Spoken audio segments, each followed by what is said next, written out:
দুষ্কৃতীদের সঙ্গে নিয়ে গ্রামবাসীর বাড়িতে লুটপাটের অভিযোগ এবার পুলিশের বিরুদ্ধেই।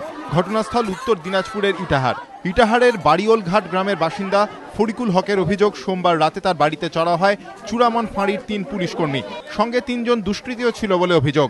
ফরিকুলের দাবি, বাড়ি থেকে 15,000 টাকা লুট করে তারা পালানোর চেষ্টা করে। চিৎকার চেঁচামেচি শুনে স্থানীয় বাসিন্দারা ছুটে এসে 3 পুলিশকর্মীকে ধরে ফেলেন। তাদের সারা রাত গ্রামেই আটকে রাখেন গ্রামবাসীরা। মঙ্গলবার সকালে কয়েকজন পুলিশকর্মী ওই 3 জনকে ছাড়াতে গেলে তাদের মধ্যে আবার 2 জনকে আটকে রাখা হয় বলে অভিযোগ। এরপর ইটাহার থানা থেকে বিশাল পুলিশ বাহিনী গিয়ে 5 জনকে উদ্ধার করে। আমি তো ঘরে শুয়েছিলাম, তো আমার কাছে আচানক ডাকাতি মার্ডার করতে এসেছিল। কিছু বোঝা গেল না, কি ব্যাপার না ব্যাপার কিছুই বুঝলো না। তোমাকে যেতে হবে, কোথায় যেতে হবে কিছুই বলছে না। 15,000 টাকা।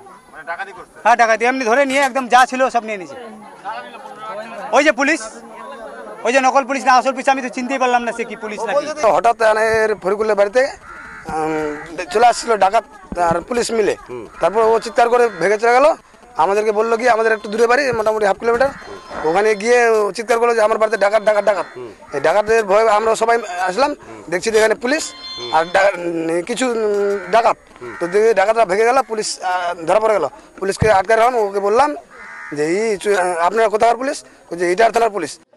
লুটের কথা অস্বীকার করে পুলিশের পাল্টা দাবি, ফরিকুলের বিরুদ্ধে একটি প্রতারণার অভিযোগ দায়ের হয়েছিল। সেই ঘটনার তদন্ত করতেই পুলিশ ফরিকুলের বাড়ি যায়। চূড়ামন ফাঁড়ির এএসআই অবশ্য পরে কার্যত স্বীকার করে নিয়েছেন এভাবে ফরিকুলের বাড়িতে যাওয়াটা ঠিক হয়নি। এখানে যার বাড়িতে এসলাম সে একদম ডাকাত ডাকাত চোর বলে চিৎকার করে উঠলো। তো এর আগে নাকি চুরি হয়েছিল বা অনেকে বাড়ি থেকে তুলে রেখে মার্ডার করে, সেই সন্দেহ ভাব করে আমাদেরকে আটকে রেখেছে।